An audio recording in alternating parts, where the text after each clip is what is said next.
36, 36 times. That's how many times Bumpy Johnson's blade found its target in a single Harlem restaurant fight. By cut number 12, Ulysses Rollins was already finished. By cut 24, he was permanently blinded. Before we dive deeper, tell me in the comments where you're watching from. Grab yourself a warm drink, maybe a cup of tea or just some water, and sit back as we begin this journey together. By cut 36, 200 witnesses were too terrified to breathe. Then Bumpy did something nobody expected. He stood up, adjusted his tie, stepped over the body like it was a puddle, and told the waiter he wanted spaghetti. This wasn't just a fight. This was a message, and everyone in Harlem got it. Summer of 1935, Harlem, New York. If you walked down Lenox Avenue that year, you could feel the tension in the air like electricity before a storm. The streets belonged to two forces that were about to collide. On one side, Dutch Schultz, the German Jewish mobster who controlled half of New York's underworld. He wanted Harlem's numbers racket. All of it. And he didn't care how many black bodies he had to step over to take it. On the other side, Ellsworth Bumpy Johnson, a 30-year-old enforcer who'd already earned a reputation as Harlem's most dangerous man. He worked for Madame Stephanie St. Clair, the brilliant numbers queen who'd built an empire from nothing. And Bumpy had made her a promise. Harlem stays black no matter what. Dutch Schultz had already sent dozens of men into Harlem. Bumpy and his crew of 9 had been picking them off one by one.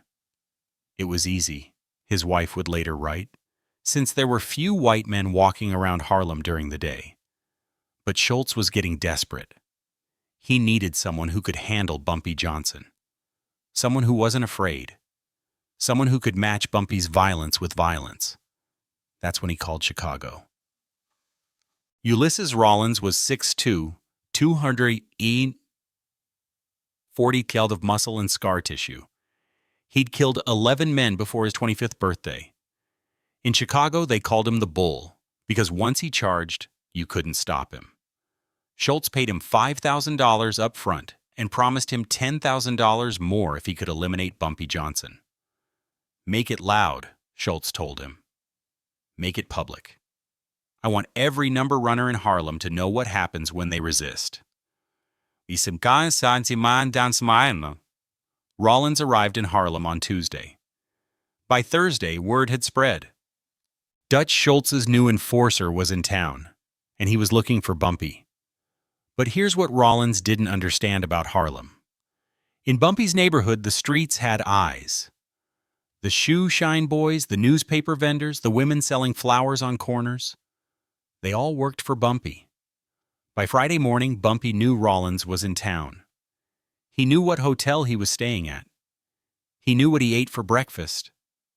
He knew Rollins was carrying a .45 caliber pistol in a shoulder holster and a knife in his boot.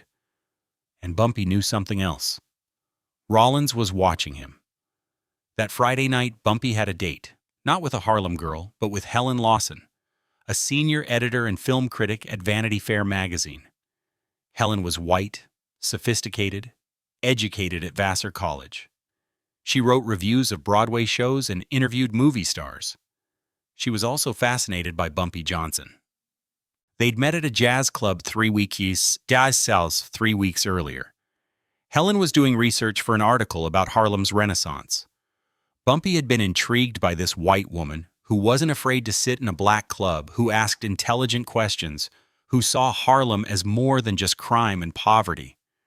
Dinner at the Alhambra, Bumpy had suggested. Best jazz in Harlem, and the food isn't bad either. Helen had said yes. The Alhambra Bar and Theater on the corner of 126th Street and 7th Avenue was Harlem royalty. Duke Ellington had played there. Billie Holiday had sung there. On Friday nights, the place was packed with 200 people, musicians, hustlers, intellectuals, everyone who was anyone in Harlem. Bumpy arrived at 8 p.m., dressed in a charcoal gray suit with a burgundy tie. His shoes were polished to a mirror shine. His fedora sat at a precise angle. He looked like a banker, not a killer. Helen was already at the table. She wore a blue dress and pearls. They ordered drinks. The conversation flowed. She asked him about growing up in Charleston. He asked her about working at a magazine where she was only one of 3 women. The jazz quartet was playing something soft and low. The atmosphere was perfect. And then, at 8:47 p.m., the door opened. Ulysses Rollins walked in. Bumpy saw him immediately. The way Rollins moved, shoulders back, eyes scanning the room like a predator, told Bumpy everything. This wasn't a man coming in for dinner. This was a man looking for a target. Their eyes met across the crowded room. Rollins smiled. It wasn't a friendly smile. It was the smile of a man who'd found what he was looking for. Helen noticed Bumpy's posture change. The relaxed gentleman she'd been talking to disappeared. In his place was something harder, colder. "Bumpy?" she asked. "Is something wrong?" "No," Bumpy said quietly, not taking his eyes off Rollins. "Everything's fine. Excuse me for just a moment." And Rollins made his way through the tables, deliberately taking his time. He wanted everyone to see this. This was the job Schultz had paid him for, a public execution. When he reached Bumpy's table, he stopped. He was standing. Bumpy was sitting. The power dynamic was clear. Or so Rollins thought. "You, Bumpy Johnson?" Rollins asked loud enough for nearby tables to hear. "Depends who's asking." "Dutch Schultz sends his regards. Says you've been a problem. Says problems need to be solved." The jazz quartet was still playing, but the conversations around them were dying out. People sensed something was about to happen. "Tell Dutch," Bumpy said calmly, "that Harlem already solved its problem with him. He just doesn't know it yet." Rollins laughed. Big words for a man sitting down. That's when Bumpy noticed it. Rollins's hand was drifting toward his jacket, toward the pistol in his shoulder holster, and Bumpy made a decision. If Rollins drew that gun, people would die. Innocent people. Helen, the jazz musicians, the waiters, bullets don't care who they hit in a crowded room. So Bumpy moved first. It happened so fast that most people didn't see the beginning, only the end. Bumpy's hand shot out, not toward Rollins, but toward the table. In one fluid motion, he grabbed the steak knife beside his dinner plate. The knife was 6 in long serrated edge, sharp enough to cut through bone. Rollins saw the movement. His hand went for his gun, but Bumpy was already moving. He exploded up from his chair with a speed that didn't seem human. The chair fell backward. Helen gasped, and Bumpy drove the knife forward. The first cut caught Rollins across the forearm as he drew his pistol. The gun clattered to the floor. The second cut opened Rollins's cheek. By the third cut, Rollins realized he wasn't fighting a man. He was fighting something else, something that moved like water and struck like lightning. They crashed into a nearby table. Glasses shattered. Food went flying. People screamed and scattered, but Bumpy didn't stop. Cut 4. Cut 5. Cut 6. Rollins tried to fight back. He was bigger, stronger, but Bumpy was faster. Every time Rollins swung, Bumpy slipped the punch, and the knife found flesh.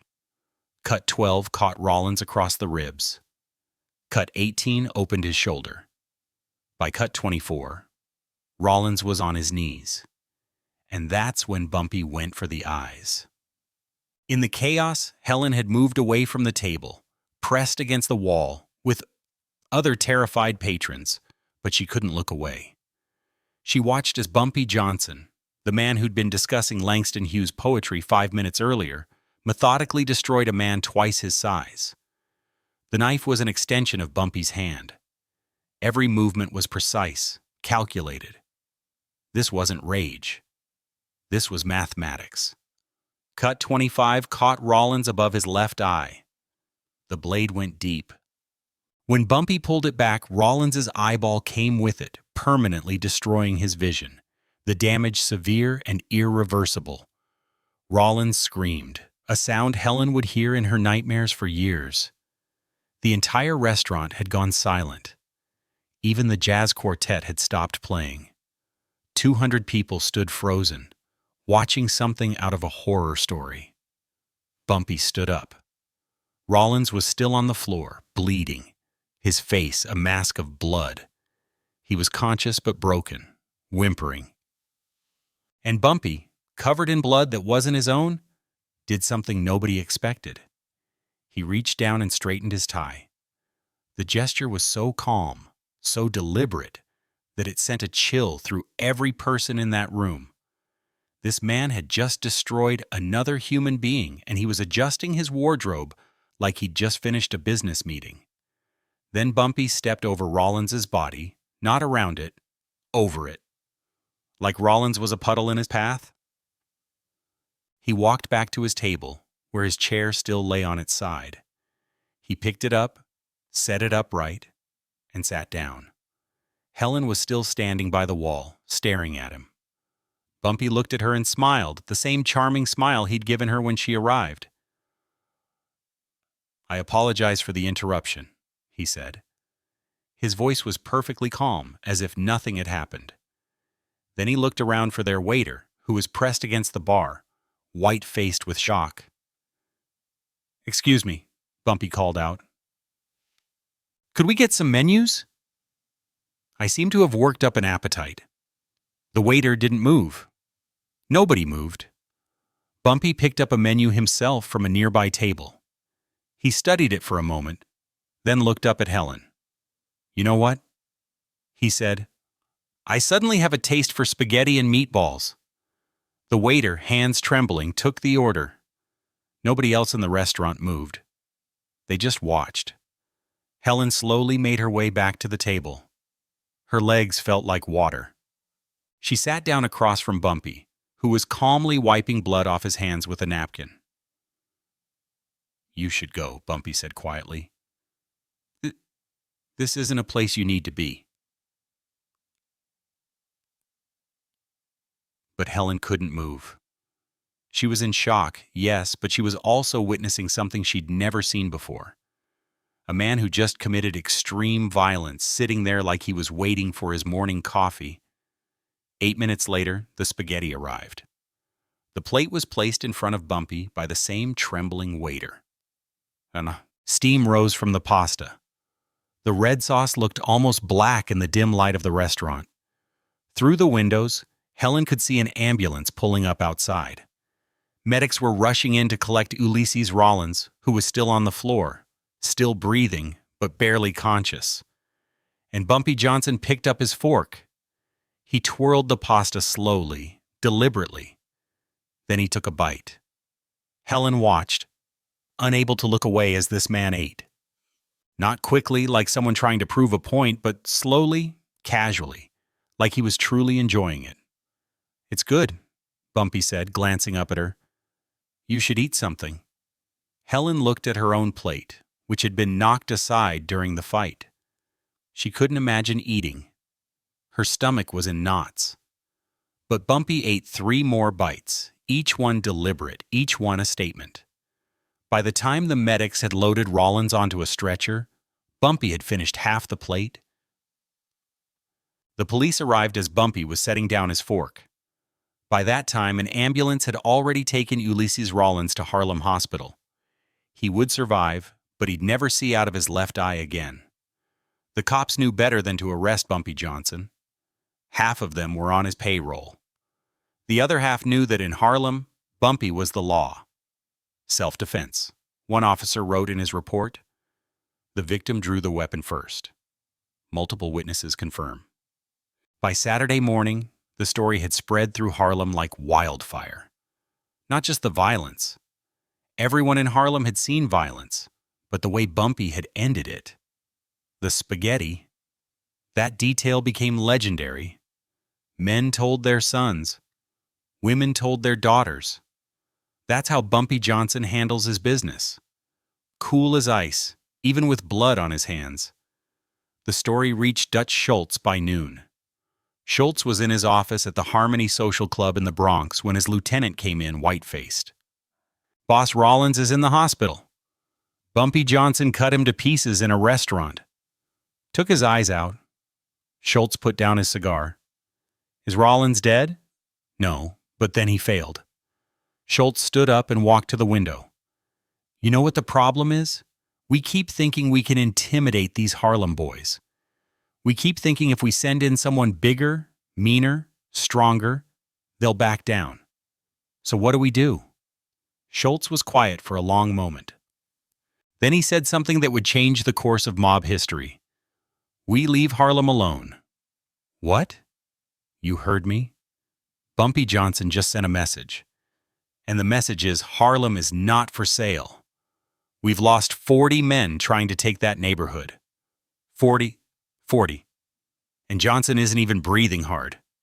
Schultz turned to face his lieutenant. "Call Lucky Luciano. Tell him we need a sit-down. Tell him we need to make a deal with Bumpy Johnson." 6 months later, Dutch Schultz would be dead, killed on orders from Lucky Luciano, and Bumpy would negotiate the deal that would make him the godfather of Harlem, the first black man to sit at the table as an equal with the Italian mafia. But that Friday night in 1935 at the Alhambra restaurant, Bumpy was just a man having dinner, a man who ordered spaghetti while another man's blood was still wet on the floor. After the police left, Helen asked Bumpy to take her home. She couldn't stay in that restaurant for another moment. The smell of the spaghetti sauce mixed with blood had made her feel sick.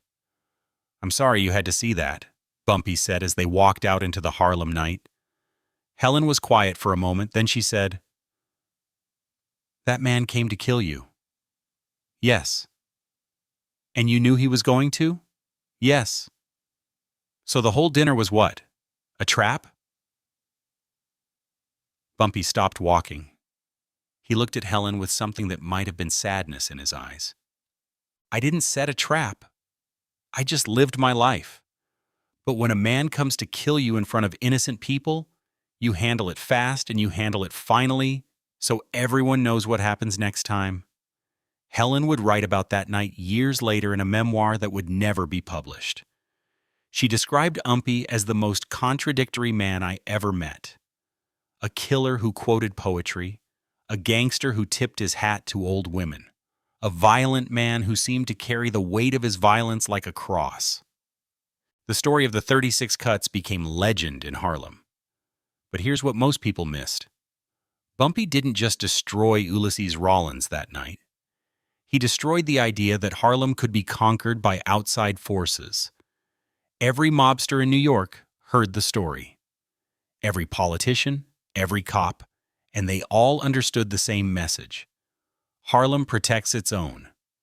Bumpy Johnson would go on to rule Harlem for the next 30 years.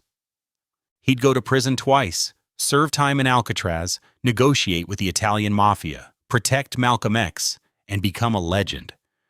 But on that summer night in 1935 at the Alhambra restaurant with 200 witnesses, watching him step over a bleeding man and order spaghetti, Bumpy Johnson taught Harlem and the world a lesson about power. Real power isn't just violence. Any thug can kill. Real power is control. It's precision. It's the ability to destroy a man and then calmly straighten your tie. It's sending a message so clear, so final, that you never have to send it again. Ulysses Rollins never returned to Harlem. In fact, he tried to kill Bumpy one more time weeks later at Frank's restaurant on 125th Street. He fired a shot that missed Bumpy, but killed an innocent woman standing nearby. That was Rollins's last act as a free man.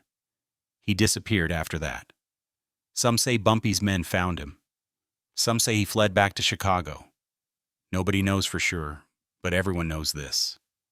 After that night at the Alhambra, when anyone mentioned Bumpy Johnson's name, they did it with respect, or they didn't mention it at all. Years later, an old man who'd been at the restaurant that night was asked what he remembered most. He thought about it for a long time. Then he said, "The spaghetti." I remember thinking, this man just took another man's eye out, and he's sitting there, eating pasta like he's at Sunday dinner. Not pretending. Actually eating it. That's when I knew. That's when we all knew. Bumpy Johnson wasn't just dangerous. He was something else. Something colder. Something you don't forget. And that's the truth about legends. They're not born in the big moments. They're born in the small ones, in the details, in the way a man adjusts his tie, in the way he steps over a body, in the way he orders spaghetti. 36 cuts. One message, one legend. That's the night Harlem learned who Bumpy Johnson really was. Does real power lie in the gun, held in a trembling hand, or in the fingers that calmly straighten a tie after an execution? History shows that the world does not fear the man with the most guns. It fears the man with the most discipline. In Harlem, 1935, amidst the life and death struggle for territory, Bumpy Johnson didn't choose to flee from death. He faced it with a terrifying composure at the Alhambra restaurant, turning an assassination attempt into a masterclass in authority. First is street smarts. Bumpy didn't defeat the giant Rollins with muscle, but with sharp observation and the speed of a cold mind, proving the brain is always the most dangerous weapon. Second, the value of honor lies in protecting the community.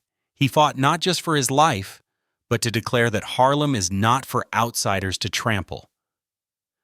Finally, true power is absolute control. Eating a plate of spaghetti while his opponent's blood was still wet was a statement that no adversity could break a king's order.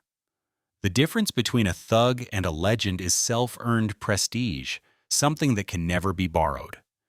In modern life or business, storms are inevitable. But instead of reacting with panic, learn to control your breath and hold your personal principles. When you master yourself, you master the game.